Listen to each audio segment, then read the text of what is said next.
November 20ରୁ ବରଗଡ଼ରୁ ଆରମ୍ଭ ହେବ ଧାନ ସଂଗ୍ରହ। 15 ତାରିଖରୁ ଚାଷୀଙ୍କୁ ମିଳିବ ଟୋକନ। ଭିଡ଼ିଓକୁ ଆଗକୁ ବଢ଼େଇବା ଆଗରୁ ମୋ ଚ୍ୟାନେଲରେ ନୂଆ ଅଛି ତ ଚ୍ୟାନେଲକୁ ସବସ୍କ୍ରାଇବ କରିଦିଅ। ଖୁବ୍ ଶୀଘ୍ର ହେବ ଧାନ ସଂଗ୍ରହ।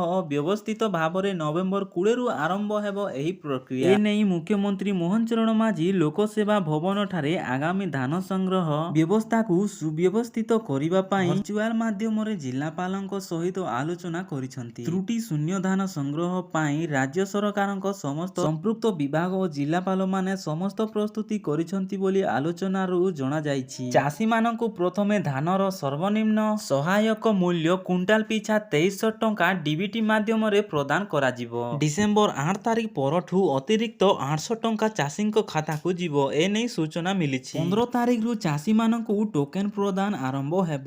ଆସନ୍ତା 20 ତାରିଖରେ ବରଗଡ଼ ଜିଲ୍ଲାରୁ ଧାନ ସଂଗ୍ରହ କାର୍ଯ୍ୟ ଆରମ୍ଭ ହେବ। ଏହାପରେ 22 ତାରିଖରେ ସମ୍ବଲପୁର ଏବଂ ପରେ ରାଜ୍ୟର ସବୁ ଜିଲ୍ଲାରେ ଏହି ଧାନ ସଂଗ୍ରହ ପ୍ରକ୍ରିୟା ଆରମ୍ଭ ହେବ। ନଭେମ୍ବର 20 ତାରିଖରୁ ଡିସେମ୍ବର 7 ତାରିଖ ମଧ୍ୟରେ ଧାନର ସର୍ବନିମ୍ନ ସହାୟତା ମୂଲ୍ୟ କୁଇଣ୍ଟାଲ ପିଛା 2300 ଟଙ୍କା ପ୍ରଦାନ କରାଯିବ। ଡିସେମ୍ବର 8 ତାରିଖ ଠାରୁ 2300 ଟଙ୍କା ସହିତ ଅତିରିକ୍ତ 800 ଟଙ୍କା ଚାଷୀଙ୍କ ବ୍ୟାଙ୍କ ଖାତାକୁ ଯିବ। ଚାଷୀମାନଙ୍କୁ ଟୋକନ ପ୍ରଦାନ 15 ତାରିଖରୁ ଆରମ୍ଭ ହେବ ବୋଲି ସୂଚନା ଦିଆଯାଇଥିଲା। ଜିଲ୍ଲାପାଳମାନେ ଚାହିଁଲେ ଟୋକନର ସମୟ ସୀମାକୁ 7 ଦିନ ପର୍ଯ୍ୟନ୍ତ ବୃଦ୍ଧି କରିପାରିବେ। ପଡ଼ୋଶୀ ରାଜ୍ୟ ସହିତ ଲାଗି ରହିଥିବା ଜିଲ୍ଲାଗୁଡ଼ିକରେ ଯେପରି ବାହାର ରାଜ୍ୟର ଧାନ ନ ପଶିବ ସେଥିପ୍ରତି ଜିଲ୍ଲାପାଳମାନେ ପ୍ରତ୍ୟକ୍ଷ ଭାବେ ନଜର ରଖିବା ପାଇଁ ମୁଖ୍ୟମନ୍ତ୍ରୀ ନିର୍ଦ୍ଦେଶ ଦେଇଥିଲେ। ସୀମାବର୍ତ୍ତୀ ଅଞ୍ଚଳରେ କ୍ୟାମେରା ସଂଯୁକ୍ତ ଥିବା ଯାନ ମାଧ୍ୟମରେ ପେଟ୍ରୋଲିଂ ବ୍ୟବସ୍ଥାକୁ କଡ଼ାକଡ଼ି କରିବା ପାଇଁ ଏବଂ ମଣ୍ଡିମାନଙ୍କରେ ସିସିଟିଭି ଲଗାଇବା ଓ କଟିଂ ଛଟିଂକୁ ରୋକିବା ପାଇଁ ପଦକ୍ଷେପ ନେବାକୁ ମଧ୍ୟ ଗୁରୁତ୍ୱ ଦେଇଥିଲେ। ଖାଦ୍ୟ ଯୋଗାଣ ଓ ଖାଉଟି କଲ୍ୟାଣ ବିଭାଗର ପ୍ରମୁଖ ଶାସନ ସଚିବ ଶ୍ରୀ ସଞ୍ଜୟ କୁମାର ସିଂ